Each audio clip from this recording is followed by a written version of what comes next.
Let us read Acts chapter 2, verse 1 to 4. When the day of Pentecost had fully come, they were all in one accord in one place. And suddenly there came a sound from heaven as a rushing mighty wind, and it filled the whole house where they were sitting. Hallelujah. And then there appeared to them divided tongues of fire as sat upon each of them. And they were all filled with the Holy Spirit and began to speak with other tongues as the Spirit gave them utterance. Hallelujah. This happened on the day of Pentecost. Hallelujah. On the day of Pentecost, what happened? They received the Holy Spirit and the church was formed. Amen. The church was born, I can say, in another sense. Hallelujah. Amen. The church was formed only after the anointing of the Holy Spirit which happened in the upper room, because they were fulfilling the prophecy which was spoken in the Old Testament. According to Joel chapter 2 verse 20, it says, in the last days I will pour out my spirit upon all flesh, so you shall prophesy, young men shall see dreams and visions before the coming of the great day of the Lord. Hallelujah. You see clearly in verse Joel chapter 2 verse 28, the Bible clearly says what he says. What was it mentioned in Joel chapter 2:20? It shall come to pass afterward that I will pour out my spirit on all flesh. Your sons and your daughters shall prophesy. The old men shall see dreams.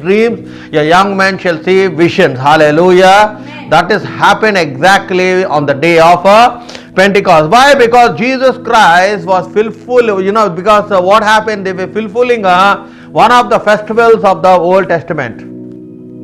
Pentecost is one of the festivals of the Old Testament. If you look into Deuteronomy chapter 16 and verse 10, let's see what the word of God says. Deuteronomy chapter 16 and verse 10.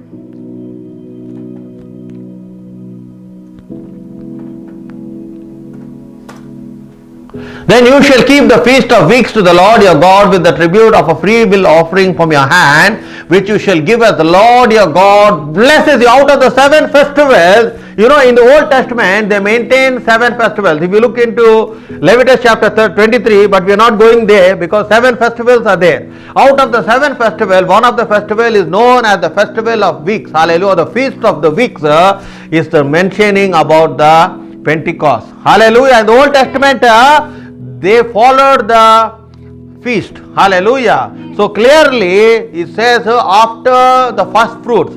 What is the feast of first fruit is? That is Jesus Christ rising from the dead. That's why he became the first fruit. Hallelujah. And that's what we see. After that comes the festival or the feast of weeks, which is known as Pentecost. Hallelujah. Where the Holy Spirit fell upon the church of the 120 disciples who were gathered in the upper room as they received the Holy Spirit. Why? Because Jesus Christ said, what is the main reason?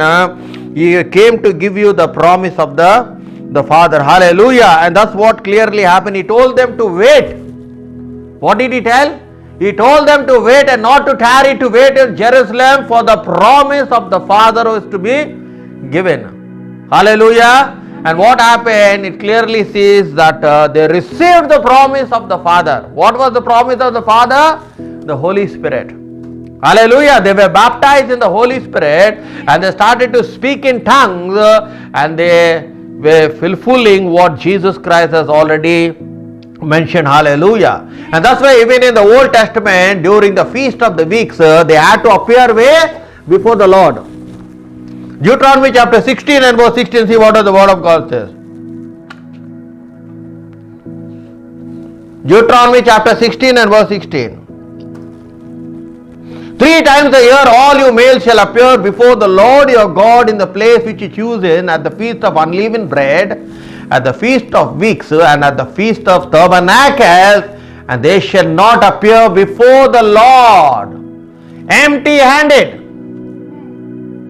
You see clearly what he says, the feast of unleavened bread, okay, the feast of weeks, and the feast of tabernacle, they shall not appear before the Lord empty-handed. That means they, in the Old Testament, they followed the feast. But today many people do not know today is Pentecost. They do not know that today is Pentecost. Amen. But whereas they know when is Father's Day, when is Mother's Day, when is Valentine's Day, they all celebrate all those feasts which is not recorded in the Word of God. But the actual feast which is there, that is Pentecost, you don't celebrate. You do not want to receive the Holy Spirit. You see clearly. But here clearly the word of God says that they were in one accord, and what they did, they received the Holy Spirit. Amen. What happened? They received the Holy Spirit. Why they received the Holy Spirit? Because it was the promise of the Father. Jesus Christ said in Acts chapter 1 verse 4, see what did he say?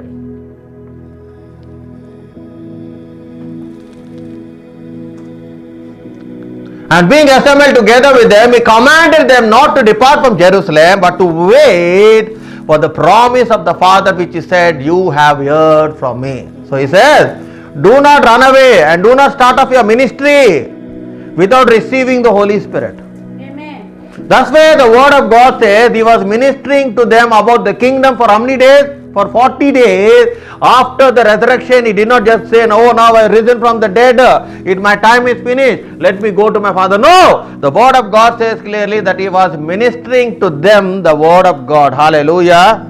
He was ministering to them about the kingdom of God. If you see in Acts chapter 1 verse 3, clearly here we see that Jesus Christ is teaching them regarding to the kingdom of God, to whom he also presented himself alive after his suffering by many unfailable proofs, being seen by them during the 40 days, and speaking of the things pertain to the kingdom of God. So 40 days he is teaching them the word of God. Means what you understand is not necessary if you say, if I am called or if I am chosen. Yes, you have been chosen by God. You have been called by God. Because the Bible says, Jesus himself says, you have not chosen me, but I have chosen you. Hallelujah. God has chosen you. So if you believe that you have been chosen, the next thing what you need to do, you need to know the word of God. So what Jesus did to them, he taught them. Why he taught them? Because in those days there was no written format of the word of God. So he taught them for 40 days. Amen. So now when he taught them for 40 days, they had the word which was written on the tablet of their heart, and now they wanted to go, oh now let's go to ministry. No!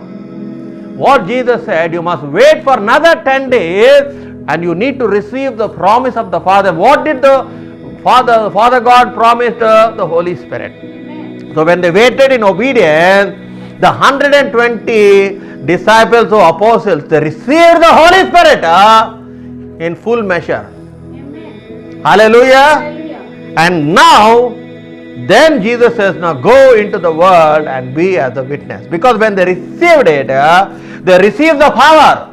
Now many people, they know the word of God, but they don't have the power of God. See, now that's where I am coming. Why is Pentecost so much important to the body of Christ? I am not speaking of denomination, because Pentecost is not about denomination. It is written in the word of God.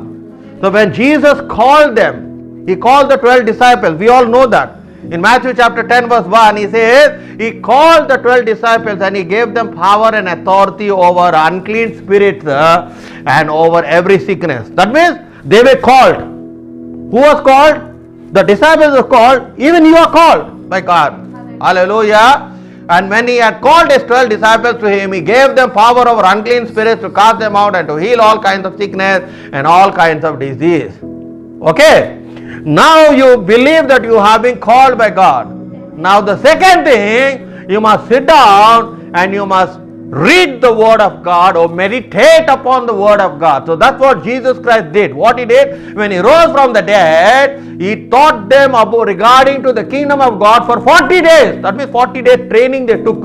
Under who? Under the master.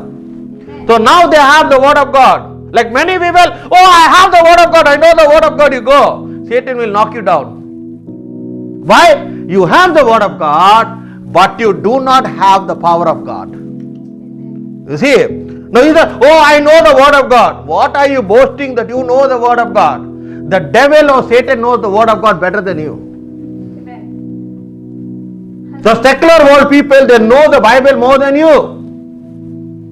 If you go to any person who is debating with a Christian, they know the Bible more than you. They can even give you references from the Bible, which even you do not know, you being a born again Christian.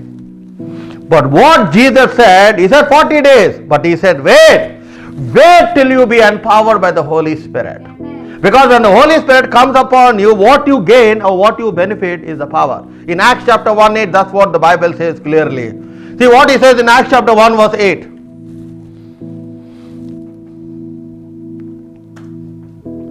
But you shall receive power when the Holy Spirit has come upon you, and you shall be a witness to me in Jerusalem, in Judea, Samaria, and to the end of the earth. You shall receive power. When? When you will receive the power? When you receive the baptism of the Holy Spirit, you receive the power. Okay? Many people will say, oh, what you brother, I also have Holy Spirit. Yes, everyone have Holy Spirit. If you believe that Jesus Christ died for your sin, if you believe that Jesus Christ died for your sin and he rose from the dead, we believe that it's the power of God. See, in 1 Corinthians chapter 12, verse 1 and 2, see what the word of God says. I'll show you, I'm coming there. In 1 Corinthians chapter 12, verse 1 and 2.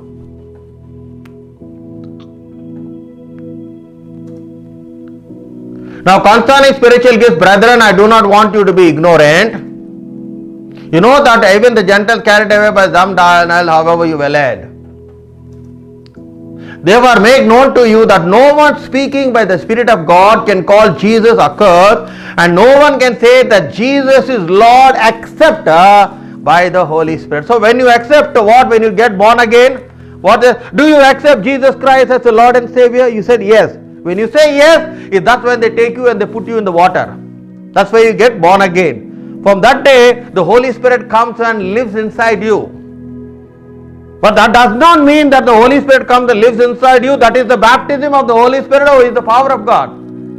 That's another experience. That's what they had on the day of Pentecost. That's what he says. You will attain power when the Holy Ghost will come upon you, and then you will be a witness for me. Hallelujah. That's the way the power of God operated in the life of the disciples after the day of Pentecost. That's the way the church was born. Amen. Hallelujah.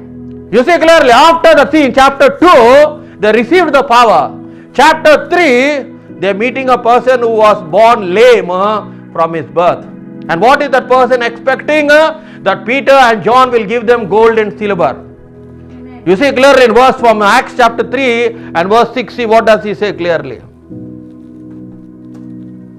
Then Peter said, silver and gold I do not have, but what I have I give to you in the name of Jesus of Nazareth. Rise up and what did Peter have? Peter is telling you, because the person who was lame from his birth, he was expecting that Peter is going to give him some money. Like how, because the beggar, what can a beggar expect?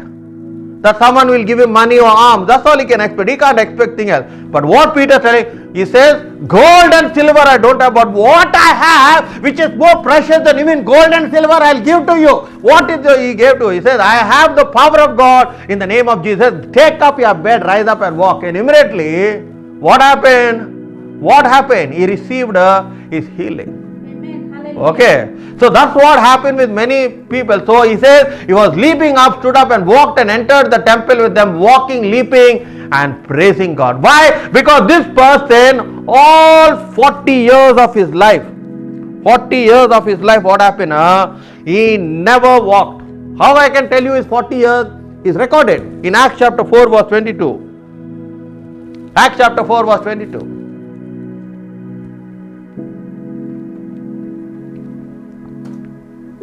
So the man was over 40 years old on whom this miracle of healing had been performed.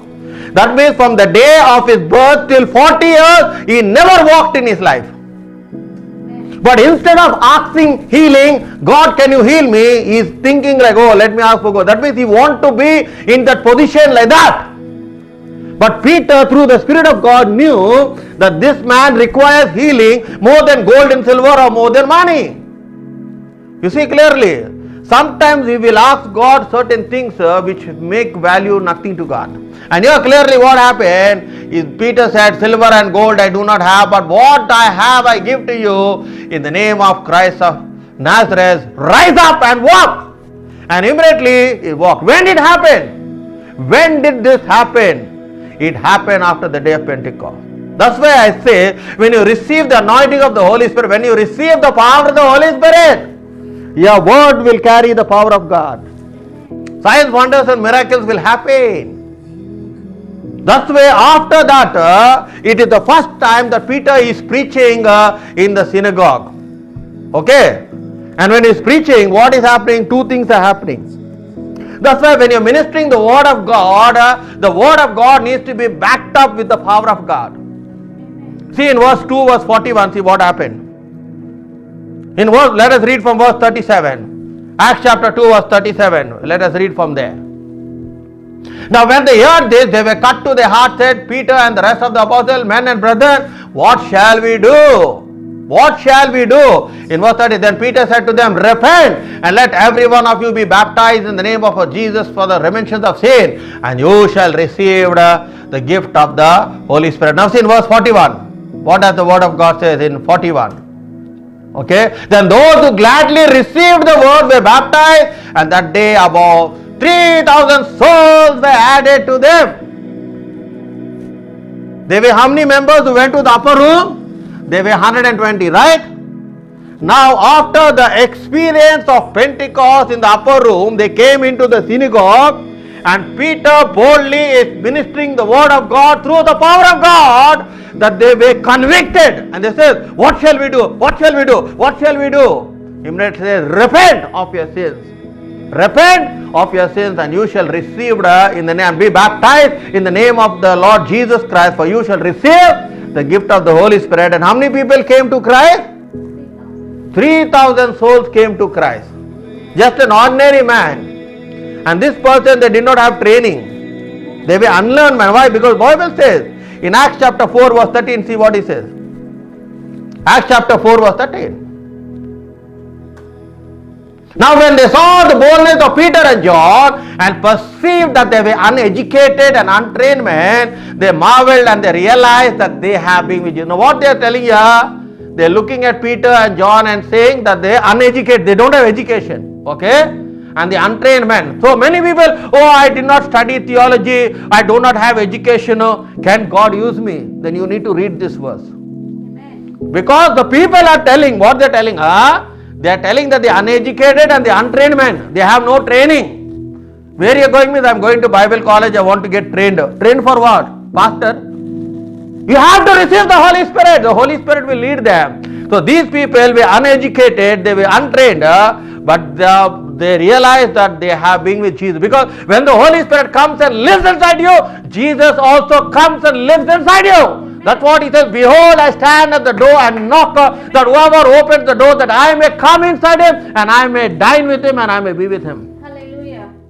So what they realized, who realized? The Pharisees and the Jews who rejected Jesus Christ, they realized that Peter and John are untrained and uneducated. That means no form of education. That means to be used powerfully as a witness for God, your education is not required. Amen. Your qualification is not required. Hallelujah. Whether you go to the best of universities, because see, that's where Jesus Christ chose the disciples. He did not say, let me go to the University of Jerusalem and ask for the best of intelligent students. Did he go there and ask?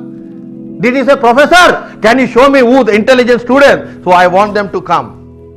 But the world, they will choose that way. When they interview someone, they will always look for the best candidate. They will look for the best candidate when they will employ someone. But Jesus Christ don't look at your qualification. He does not look at your skills. He does not look at your education when he chooses you. You see clearly, if you give your heart to Jesus, he can use you, he chooses you. So here clearly they are looking at Peter and John. These fellows don't have education. They are not trained properly. They lived above their life. You see clearly. But what they realized that they were with Jesus. Amen. You see, and that's how the church was formed after Pentecost. How many souls were added? 3,000. Okay? That's what the word of God says. Now if you look into Acts chapter 4 verse 4, now see how many souls are adding now. How many of those who heard the word believed, and the number of men came to be about 5. Now this is the second message. Listen to me. In the first message he preached 3,000. Second message he preached 5,000. Christ. What was the power behind his preaching? 8,000. Yes, 8,000. So what is behind? What was the behind of his preaching? Amen. What they preached? They only preached about the crucifixion, about the resurrection. But souls were being added. 8,000 souls were added in 2 encounters which Peter preached. Only two messages. First message he preached after receiving the Holy Spirit. He came and through the revelation of the Spirit of God, he was able to explain the scripture. Immediately 3,000 were added. The second time he stood up, 5,000 were added. What was behind his preaching? Behind his preaching was the power of God. Amen. Okay, not only there, it didn't end there. After that, what happened in their life? They are having an encounter with who? With a lame man who is lame from his birth. The Bible says he was lame from his birth. Clearly, if you see in Acts chapter 3, what it says clearly, okay? 3 verse 2, see clearly what the word of God says. See, this person, 3 verse 2. And a certain man lame from his mother's womb was carried, who they laid daily at the gates of the temple, which is called Beautiful, to ask alms from those who entered the temple. Where he was lame from? From his mother's womb. That means he was born that way. And how many years passed? 40 years. 40 years, because Acts chapter 4 verse 22 says that the age of the person was 40. That means for 40 years there was no change, there was no transformation in his life. That's what happened, my brother, my sister. When you come in encounter with your Holy Spirit, you will receive a miracle. Amen. For 40 years, every day they brought him there, they took him. They brought him there, they took him. 40 years passed by till the day when Peter and John entered into the temple. They saw the person's situation and circumstance, and immediately through the Spirit of God they said, gold and silver I do not have, but in the name of Jesus, take up your bed and rise and walk. And immediately what happened? He was made well totally. The Bible says that he leaped with joy, praising God. My brother and sister, that's the way the ministry which God has called you, it must confirm with signs, wonders and miracles. Not every person will come to Christ because you're preaching a very good message, a very good gospel. Because when they see the signs, wonders and miracles happening, they will come. Amen. Many people he must have heard this person for 40 years preaching, but it did not change his life, it did not transform his life. There was nothing that happened. But when Peter and John, through the power of the Holy Spirit, what happened? He received his miracle. And that's how the disciples were used powerfully by God. Peter, John, they were used powerfully by God, and God, wherever they went, confirmed it with signs, wonders and miracles. Their ministry started from there. So what they received was, the first thing they were called. The second thing, they had the word of God with them. The third thing, they had the Holy Spirit, or the anointing of the Holy Spirit. And the fourth thing what happened, God confirmed their ministries with signs, wonders and miracles. The power of God was so much upon Peter that even at the shadow of Peter, people came and lay the sick and those who are being possessed with evil spirits. Once the shadow hit those evil spirits, what happened? Those people got delivered. So what carried? Not only did his voice carry the anointing of God, even in the shadow of Peter, there was anointing. They believed that even if the shadow of Peter we just, bring people, they will get healed. The power of God was so much that even the shadow of Peter carried the power of God, my brother and sister in Christ. And that's what we need to understand clearly. Today the Lord is asking you that you need to receive that Holy Spirit power.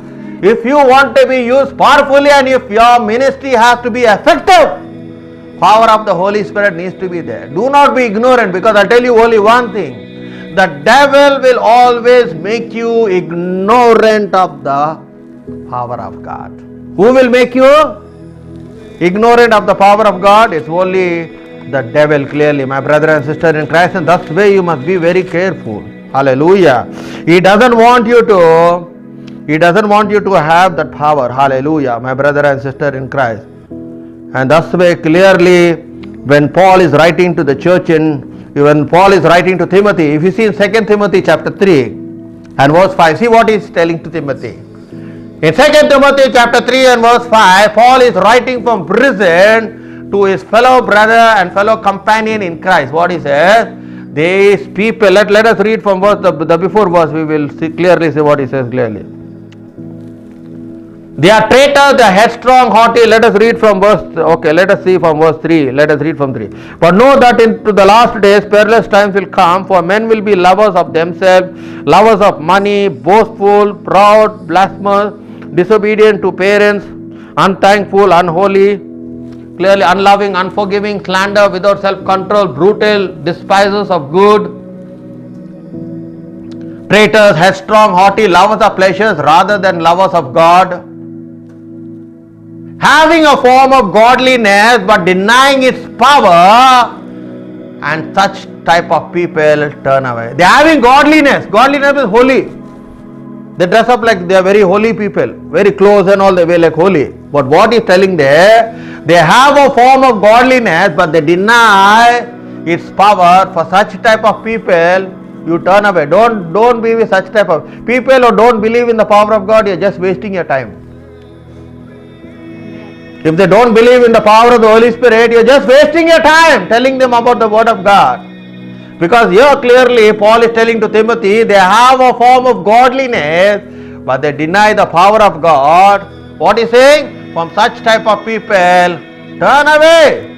And God today is wanting you to have that Holy Spirit power. That's why Pentecost is all about the Holy Spirit falling upon the church because of the promise which the Father has given to us. What was the power of the promise? That I will send you a comforter, a helper, which the world cannot see, which the world cannot receive. But you shall receive, for it shall be with you, and it shall abide in you, and it shall lead you into all truth. Hallelujah. And that's what the Holy Spirit has been given to the body of Christ, the baptism of the Holy Spirit. They received the power of God. They operated in the power of God. Their ministry was powerful, their ministry was effective. When they preached a word, there were souls coming into the body of Christ. When they prayed, even evil spirits started to come out. Even the sick were healed clearly. You see, the Bible says that. So that's why when you receive the Holy Spirit, when you receive the power of God, you will also be effective. Because God is not a respecter of person. God looks into your heart. Hallelujah. But when you give your heart and you say, Lord, I want to receive this power. But many people say, oh, I know the word of God, I know the Bible, I know everything from Genesis to Revelation. And when you stand before the devil defeats you.